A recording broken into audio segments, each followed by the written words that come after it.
Okay, चलिए अब यतिन के पास चलते हैं। आज के स्टॉक्स ऑफ द डे जान लेते हैं। Yatin, good morning. Good morning. और सबसे पहले अगर शुरू करें तो आईटीसी से शुरू करते हैं। और ब्लूमबर्ग के रिपोर्ट जो आ रही है वो ये बता रही है कि बैट यानी ब्रिटिश अमेरिकन टबैको किसी भी वक्त अपना 4% हिस्सा इस हफ्ते ब्लॉक डील के जरिए आईटीसी में बेच सकती है।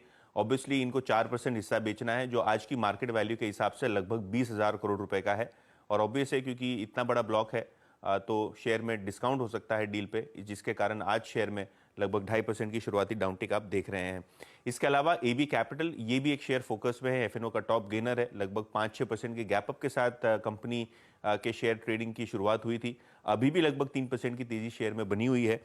इन्होंने जो अपनी कैपिटल फर्म है एबी फाइनेंस, इन्होंने अपने साथ इसका विलय यानी अमालगमेशन का प्रोविजन किया है, क्योंकि आरबीआई की जो नीति थी उसके तहत इसको मर्ज किया गया है, जिससे शायद एक सिनर्जी बेनिफिट मिलता हुआ दिखाई पड़ रहा है। शेयर में लगभग 3% की तेजी, जैसे कि मैं बता रहा था। और आखिर में केप फिनटेक, यहाँ 2% इक्विटी की बड़ी ब्लॉक डील हुई। सीएनबीसी आवाज की खबर पर मुहर लगी और सूत्रों के हिसाब से कोटक महिंद्रा बैंक ने यहाँ अपना 2% हिस्सा बेचा है और ब्लॉक डील के बाद शेयर में लगभग 6% का डाउनटिक आप देख रहे हैं। बिल्कुल, और ध्यान रहे कल डीलिंग रूम में यतिन ने सबसे पहले मेंशन किया था कि आईटीसी का ब्लॉक शायद इसी हफ्ते लॉन्च होने की तैयारी हो रही है और आज अब ये निफ्टी का टॉप लूजर। यतिन, बहुत बहुत शुक्रिया। मीनवाइल मार्केट में अब मोमेंटम क्लियरली बैंकों में है आज, और वो आईटी में जो मोमेंटम बन रहा था वो एक्चुअली थोड़ा सा फिजल आउट हो रहा है। एक बार निफ्टी आईटी का इंट्राडे रखिए सामने, क्योंकि Nifty IT versus Nifty banks, IT ने शुरुआत की थी लेकिन अब बैंक्स ने टेक ओवर किया है और अब 400 पॉइंट ऊपर है बैंक निफ्टी। ये इंटरेस्टिंग मामला हो सकता है आज बैंक निफ्टी का। और एक एक करके इंडिविजुअल बैंक्स जुड़ रहे हैं, बस एक पीएसयू बैंक्स नहीं चल रहे हैं।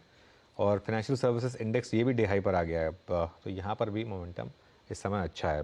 देखते हैं और कितनी दूर तक ये मूव जाएगा। यहाँ पर कुछ और स्टॉक स्पॉट करते हैं। आज रियल एस्टेट में अच्छी खासी गिरावट है। डीएलएफ के अलावा गोदरेज प्रॉपर्टीज़, ये दोनों स्टॉक्स इनफैक्ट आज नीचे हैं। शिवांगी, कोई व्यू आपका डीएलएफ पर इस समय या गोदरेज प्रॉपर्टीज़ पर?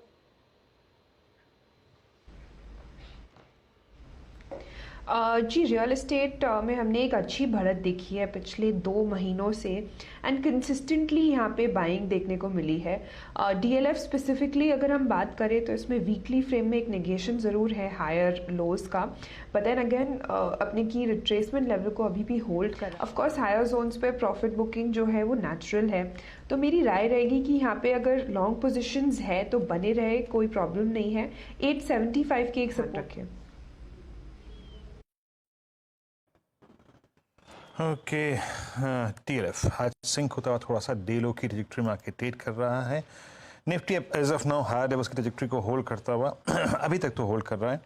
और बैंक्स की प्रेजेंस अच्छी है। और मैं बता दूं 9:38 से लेकर अभी तक यानी 9:53 तक निफ्टी बैंक ने जितने भी अटेम्प्ट्स लिए उसमें बार बार फंस रहा है 47,750 की ट्रजेक्टरी में। बट आई थिंक ये 4th और 5th स्ट्राइक है। ये डेफिनेटली आई थिंक कुछ ना कुछ रंग दिखाने वाला है। जिस तरीके से 47,750 की ट्रजेक्टरी को बार बार हिट कर रहा है।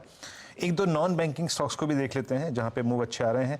आज यूनाइटेड ब्रेवरीज में एक न्यूज़ फ्लो था और नीरज जी की टीम में भी था। आशीष भैती जी, यूबीएल पे आपका व्यू? जी वीरेंद्र जी, अच्छे ट्रेजेक्टरी पे वापस आ रहा है। अपना 20 नेमा को रीगेन करने का अटेम्प्ट कर रहा है। 1700 के ऊपर सस्टेन कर रहे हैं, that is positive for the stock. हमें लग रहा है कि एक पोजीशन बनाई जा सकती है यहाँ पे 1695 का एक स्टॉप लॉस लगाकर। जिस आपका सेटअप है हमें लग रहा है इसमें वापस 1745 तक के लेवल्स देखने मिल सकते हैं। हाँ, यूबीएल करीब करीब 1709 पे आके ट्रेड करता हुआ। और अपोलो हॉस्पिटल का ट्रेड अच्छा गया, स्क्रीन पर डे हाई की ट्रेजेक्टरी में आके ट्रेड कर रहा है। एक बार आप लेके आइए एयू स्मॉल फाइनेंस बैंक। ये आज पहली बार आप समझ लीजिएगा कि 17th जैन के बाद फर्स्ट टाइम आई थिंक इस छोटे से मूव के साथ 20 डेमा की ट्रेजेक्टरी को टेस्ट करता हुआ वर्स्ट परफॉर्मर रहा है इन टर्म्स ऑफ प्राइस। ये आरबीएल बैंक में एक पुल बैक है, बट अभी भी आई थिंक मैं इसको पिक नहीं करूँगा लॉन्ग साइड पे। और एक बार आप देखिए बालकृष्ण इंडस्ट्रीज, इसमें पुल बैक है गेनर्स के, शायद में ये आज कंट्रीब्यूट करता हुआ। बट एज ऑफ नाउ सिर्फ अपने 10 डेमा की ट्रेजेक्टरी को टेस्ट करता हुआ। अच्छा, आज ट्रेंट ने एक बार फिर से स्ट्रॉन्ग मूव दिया, करीब 4074 के स्तर पर आके ट्रेड करता हुआ। बट ये सब प्राइस में बता तो रहा हूँ, बट स्क्रीन पे it's only HDFC bank HDFC bank and HDFC bank रखिएगा डायरेक्टर साहब स्क्रीन पे। HDFC बैंक स्क्रीन पे अब करीब हो गया 1455 पे। हाईएस्ट क्लस्टर ये है 7 फरवरी के बाद का। मास कोई ऑप्शन आपको ट्रेड पॉइंट ऑफ व्यू से ठीक लग रहा है यहाँ पर? देखिए एचडीएफसी बैंक का मूव तो आज डेफिनेटली एक ब्रेकआउट मूव है, तो यहाँ पर आप ऑप्शन में डेफिनेटली ट्रेड ले सकते हैं। आई थिंक 1460 वाला कॉल ऑप्शन लिया जा सकता है एचडीएफसी बैंक का, जो कि 26 रुपए पे ट्रेड हो रहा है। वहां पर आप खरीदारी करिए, 17 रुपए का स्टॉप लॉस लगाइए। इस ऑप्शन में शायद आपको 45 से 50 रुपए तक के भाव बहुत ही जल्द देखने को मिल सकते हैं।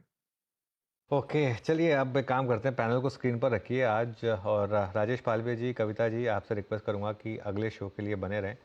सनी जी, गाबा सर, मानस जी, आशीष बैती जी, राजेश चतुर्वेदी जी, शिवांगी, आप सबका बहुत बहुत शुक्रिया आज हमारे साथ जुड़ने के लिए।